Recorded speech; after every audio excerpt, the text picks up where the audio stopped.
और आइए शुरुआत करने जा रहा हूं आज की पहली बड़ी खबर के साथ। और पहली बड़ी खबर है जिसके बाद चारों तरफ हड़कंप है, तनाव है। मुहर्रम के मातम में आखिर धमाका क्यों? आपको बताऊं, मुहर्रम चल रहा है, जगह जगह मातम भी हो रहा है, जुलूस भी निकल रहा है। ये लखनऊ की तस्वीर आप देख रहे हैं, यूपी के लखनऊ की।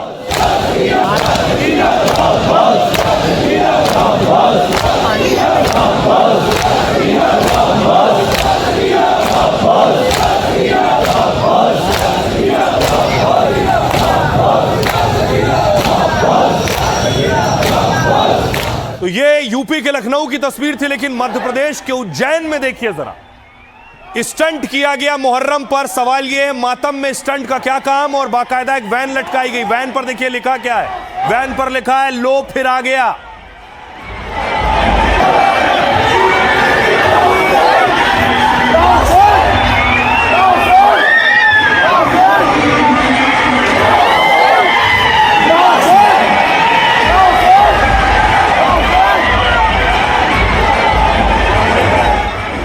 ऊपर लटका दिया गया है, लोग झंडा लहरा रहे हैं। ये मुहर्रम में हो रहा है। और न सिर्फ वैन को लटकाया गया, उसके बाद वैन में एक के बाद एक धमाका किया गया। ये वैन में ब्लास्ट हुआ है। चारों तरफ आप लोग देख रहे हैं भीड़ लोगों की।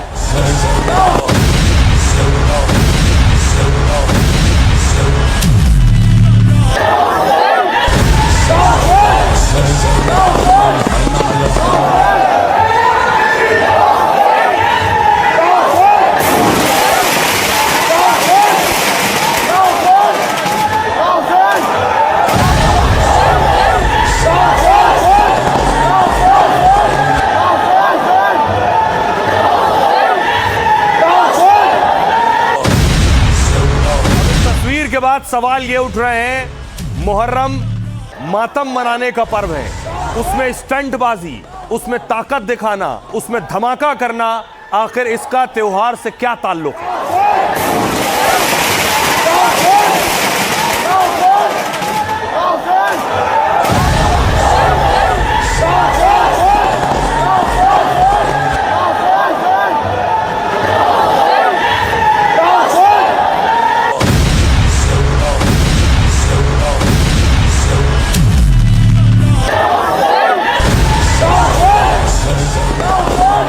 धमाके के बाद बवाल हुआ कि क्या ये ताकत दिखाने की कोशिश थी, लोगों को डराने की कोशिश थी।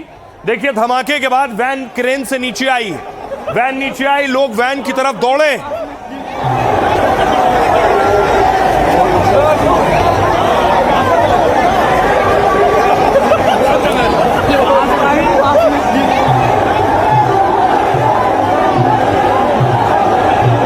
उसके बाद देखिए, दो लोग वैन पर चढ़ गए। वैन पर चढ़कर दोनों ने झंडे ले लिए और झंडे लहराते हुए क्रेन वापस वैन को ऊपर ले गई।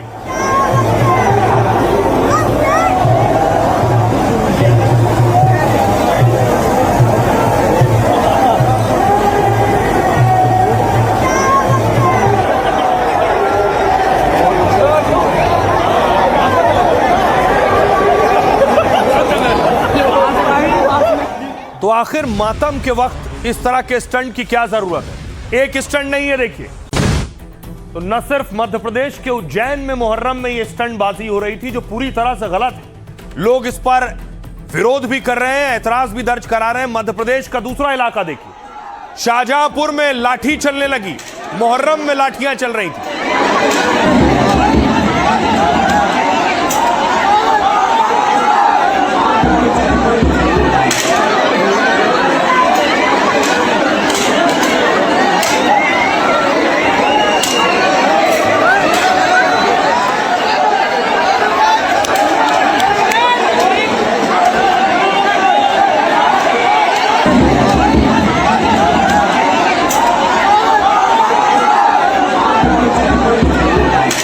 आपको बताऊंगा कि आखिर क्यों शाहजहांपुर में लाठी चली, लेकिन आपको बिहार लिए चलता हूं। मुहर्रम पर बिहार में देखिए क्या हुआ।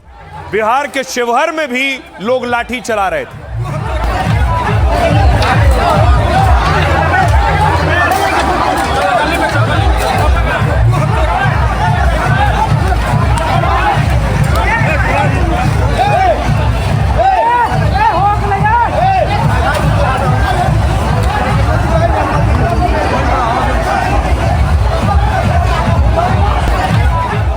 न सिर्फ लाठी, शिवहर में देखिए पत्थर भी चल रहे थे सड़कों पर, पत्थरबाजी शुरू हो गई। ये आपको बताऊंगा कि आखिर जगह जगह क्यों ये हंगामा बरपा।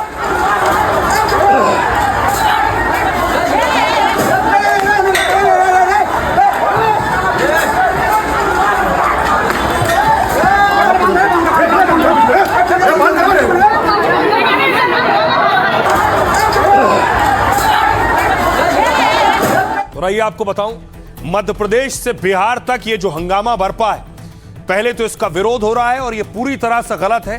देखिए क्यों हुआ है। ये पहली तस्वीर आप ये पीछे देख रहे हैं, कार में धमाका। महाकाल मंदिर से करीब 50 किलोमीटर दूर उज्जैन में ये कार धमाका हुआ है। उज्जैन के वडनगर में ये पूरा प्रदर्शन हुआ। मुस्लिमों के अलग अलग ग्रुप में दरअसल होड़ मची थी कि आखिर कौन अपने ग्रुप में ज्यादा बड़ा धमाका कर सकता है। 23 जून को मुहर्रम के जुलूस से पहले यह धमाका हुआ और इसलिए इसमें क्रेन और वैन लटकाई गई और विस्फोट से उड़ाया गया इसे। धमाके वाली वैन पर लिखा था लो फिर आ गए। एएसपी ने कहा इसमें दिवाली वाले रॉकेट इस्तेमाल किए गए। कई रॉकेट्स को वैन में एक साथ चला दिया गया। गाड़ी बंद थी, कांच बंद थे, तो अंदर गैस का प्रेशर बहुत बढ़ गया और गैस का प्रेशर बढ़ा तो गैस कांच तोड़कर बाहर निकली तो यह धमाका हुआ। सीएम के गृह जिले में घटना हुई लेकिन पुलिस ने लापरवाही की है, यह साफ है।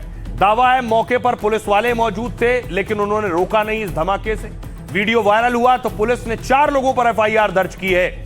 इसमें आयोजक, 2 झंडा फहराने वाले और 1 क्रेन मालिक शामिल है। मध्य प्रदेश की दूसरी तस्वीर देखिए। उज्जैन जैसे मध्य प्रदेश के शाहजहांपुर में मुसलमानों के 2 गुट आपस में भिड़ गए और यहां झोकर गांव में 23 जून को बड़े साहब बाबा का जुलूस निकल रहा था। मुहर्रम के इसी जुलूस के दौरान मुसलमानों के बीच मारपीट हो गई आपस में। विवाद इतना बढ़ गया कि एक दूसरे पर लाठी डंडे चलने लगे। वीडियो वायरल हुआ तो पुलिस ने कुछ युवकों पर एक्शन लिया है। अब देखिए बिहार की तस्वीर है। बिहार के शिवहर में भी मुहर्रम पर 2 गुटों में आपस में भिड़ंत हुई। सड़क क्रॉसिंग को लेकर 2 अखाड़ों में विवाद हो गया और इसी दौरान दोनों के बीच जमकर लाठी डंडे और पत्थर चल गए। करीब 1 घंटे तक हंगामा हुआ और 10 से 15 लोग घायल हो गए। अब इस बीच मध्य प्रदेश में एक्शन हुआ। सीएम मोहन यादव की पुलिस ने देखिए जिन्होंने कार में धमाका किया है उज्जैन में उन्हें गिरफ्तार किया। गिरफ्तार करके उनकी परेड निकाली गई।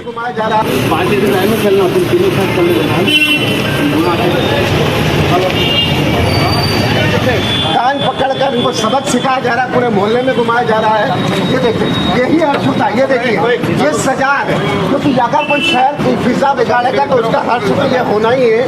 क्योंकि जिस प्रकार उन्होंने 40 फीट ऊपर क्रेन के माध्यम से, ये देखा देखी नहीं होता कि भैया रामनवमी में तलवार निकाल रहे तो हम भी निकाल रहे। मैं ये पूछता हूँ कि समाज के जो रहनुमा है, जो समाज के बड़े बड़े ज्ञाता है, क्या उनकी आंखों में भी धूल झुका रहता है? आपके यहाँ जो चीज गुनाह है वही चीज ज्यादा होती है। मातम के जुलूस में, मुहर्रम के जुलूस में इस तरह की जो कार्रवाई, इस तरह का जो हुड़दंग करते हैं, उन पर ऐसी सख्त कार्रवाई होनी चाहिए। आपको क्या जरूरत थी 40 फुट ऊपर ले जाकर कार में विस्फोटक सामग्री रखकर विस्फोट करने की? ये इस्लाम नहीं है। महाकाल की पवित्र नगरी है और महाकाल के भक्तों को इस तरह से डराने का कुत्सित प्रयास हजारों की भीड़ के द्वारा किया गया, बेहद शर्मनाक है। ये त्योहार के नाम पर जिस तरह का ये जिहादी प्रदर्शन है, बेहद गंभीर है। वो जो ट्रेडिशनल तरीके से अखाड़े निकलते थे पहले और आज भी निकलते हैं, लेकिन आग्नेय शस्त्रों के इस्तेमाल ने उन अखाड़ों की जो पुरानी ग्लोरीफाई इमेज थी उसको खराब किया है। अब अखाड़ों में आप अपनी कला के प्रदर्शन से ज्यादा विस्फोटक चीजें, आग से खेलने वाले स्टंटबाजी ज्यादा हो गई है। हम कहीं नहीं गए, हम यहीं हम और फिर आतंकवाद फैलाएंगे, ऐसी एक सूचना भारत तंत्र को दी गई है। मध्य प्रदेश शासन प्रशासन के लोगों को कान खोलकर देखना चाहिए, सुनना चाहिए कि ये विस्फोट जो हुआ है बड़ी मात्रा में कहां से आया है, इस पे ऊपर गहन जांच करना चाहिए। उनको हुकूमत मध्य प्रदेश, हुकूमत हिंद कड़ी से कड़ी सज़ा दे। जो मुल्क के अमन व अमान को बर्बाद कर देना चाहते हैं, भाईचारे को बर्बाद कर देना चाहते हैं और मुल्क की फ़िज़ा को ख़राब करना चाहते हैं। उसमें हमने 4 नामजद आरोपी बनाए हैं, जिसमें जो ऑर्गेनाइज़र शोएब खान है और उसके अलावा जो 2 लड़के गाड़ी के ऊपर झंडा लहरा रहे थे, जिनका नाम जाहिद खान और तालीम है, उनको भी हमने नामजद आरोपी बनाया है। इसके अलावा जो क्रेन मालिक जो गोपाल माली है, उसको भी हमने नामजद आरोपी बनाया है। उन्होंने अपने जो अखाड़े के जुलूस की अनुमति ली थी और हमारे द्वारा कोई भी एक्सप्लोजिव की ऐसी कोई भी या गाड़ी को लटकाने की हवा में कोई भी अनुमति नहीं दी गई। इन आरोपियों को हम लोगों ने गिरफ्तार कर लिया है। गिरफ्तार करने के बाद इनको पैदल ले जाके हम लोगों ने वहाँ घटना का तस्दीक बनाया, इनका मेडिकल करवाया गया है और जो बाकी 6 आरोपी बच्चे हैं उनके खिलाफ सख्त कार्रवाई करेंगे और किसी को नहीं बख्शेंगे। अगर ऐसा करेगा तो इसका हाल यही होगा। और इस हंगामे और बवाल के बाद भोपाल की पुलिस एक्शन में आ गई। ये तस्वीरें आप देख रहे हैं, रात को पुलिस की गाड़ियां गश्त कर रही हैं और किसी तरह का तनाव ना हो, हंगामा ना हो, इसके लिए पुलिस पूरी तरह से तैयार है।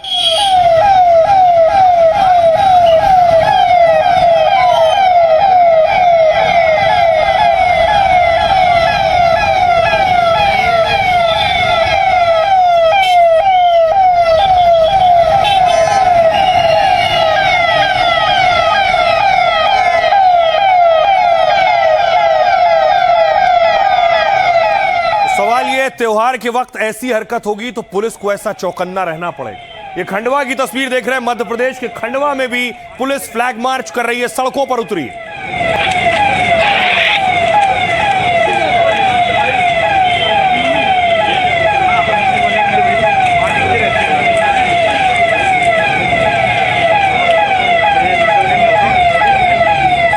तो कोई असामाजिक तत्व उपद्रव न करने पाए, माहौल न खराब करने पाए, इसलिए सभी राज्यों ने, सरकारों ने चुस्ती दिखाई है। शासन प्रशासन ने, देखिए बिहार की तस्वीर है औरंगाबाद की।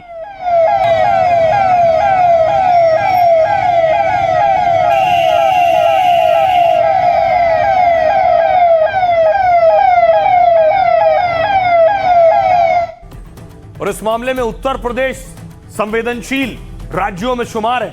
यूपी का हाल क्या है ये मैं आपको दिखाऊं। उत्तर प्रदेश में सहारनपुर आपको लिए चलता हूं, देखिए जरा सहारनपुर की तस्वीर आप देख रहे हैं। सहारनपुर में पुलिस सड़कों पर उतरी है और फ्लैग मार्च कर रही है।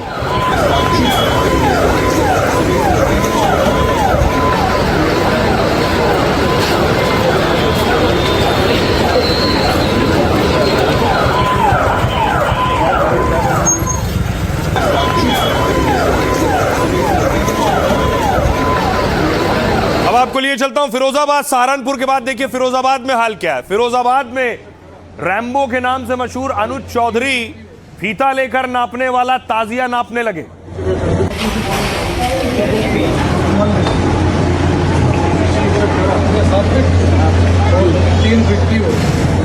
अनुज चौधरी को आप देख रहे हैं, हाथ में फीता लिए, ताजिया की ऊंचाई फिक्स है, उससे ऊपर नहीं होनी चाहिए, तो ताजिया नापने लगे। शिया धर्म गुरुओं ने सवाल उठाया कि अनुज चौधरी जूता पहनकर ही ताजिया नाप रहे थे।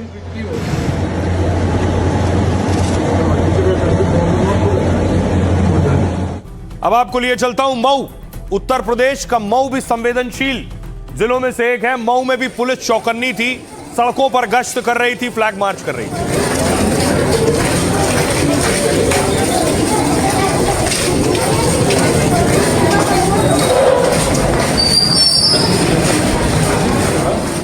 आइए अब आपको लिए चलूं काशी, बनारस में। देखिए जरा, बनारस में पुलिस लोगों को समझा रही थी, जो आसपास के लोग हैं, स्थानीय लोग हैं, उन्हें बता रही थी कि किस तरह के असामाजिक तत्वों को आपको रोकना है।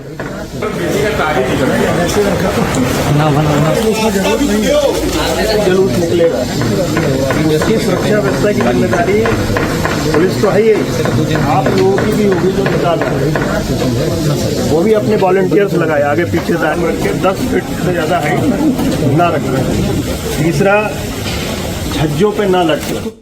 पुलिस का कहना है ताजिए की जो ऊंचाई है वो 10 फीट से ज्यादा ना हो। योगी पहले ही ऑर्डर दे चुके थे कि कानून व्यवस्था का संकट ना हो, इसलिए किन बातों का ख्याल रखना है। तो मुहर्रम के पर्व पर योगी सरकार ने सख्ती की ताकि त्योहार के दौरान कोई भी विवाद या हंगामा ना हो। सीएम योगी ने ताजिए की ऊंचाई तय कर दी। सरकार के मुताबिक ताजिया 10 से 12 फीट से लंबा ना हो, ताकि जुलूस के दौरान बिजली के तारों से ना टकराए। मुहर्रम के जुलूस में किसी तरह का शक्ति प्रदर्शन नहीं होगा। योगी ने इसके लिए हथियार ले जाने पर बैन लगा दिया। यानी कोई भी तलवार बंदूक लहराएगा तो फिर एक्शन होगा। इतना ही नहीं, जुलूस में डीजे की तेज आवाज पर भी सख्ती है। अगर कोई कान फोड़ू डीजे बजाएगा तो प्रशासन कार्रवाई करेगा।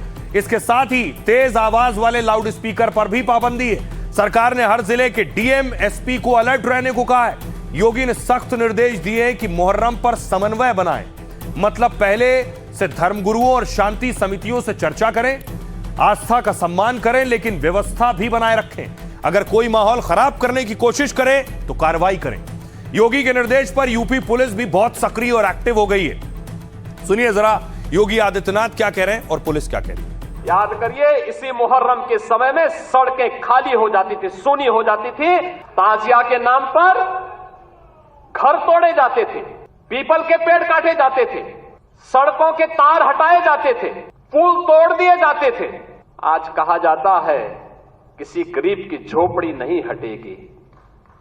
आज कहा जाता है कोई तार नहीं हटेगा। आज कहा जाता है कि सरकार नियम बनाएगी, पर्व और त्योहार मनाना है तो इन नियमों के अंतर्गत मनाओ और नहीं तो अपने घर में बैठ जाओ। ये मनमानापन नहीं चल सकता। लगातार फुट पेट्रोलिंग की जा रही है और सभी जो दिशा निर्देश शासन के उनके अनुपालन के लिए सभी को बताया जा रहा है। जिसमें ताजिएदार या आलम वाले जैसे उसके जो मानक से अधिक ऊंचे जो ताजिए हैं या वो है उनको बताया जा रहा है, छोटा कराया जा रहा है। मुख्यमंत्री जी का आदेश है, बेशक मुख्यमंत्री जी के आदेश का पालन होगा, मगर ऐसे अधिकारियों को सस्पेंड करना चाहिए पूरी तरीके से जो ताजिए पर जूता पहन के जा रहे हैं और जूता पहन के जाके ताजिए को इंची टेप से नाप रहे हैं। दुनिया में कहीं ताजिया इंची टेप से नहीं नपा। बड़े अफसोस की बात है कि हमारे उत्तर प्रदेश में ताजिए को इंची टेप से नापा जा रहा है और जूता पहन के अनुज चौधरी, इसको फौरन सस्पेंड किया जाए।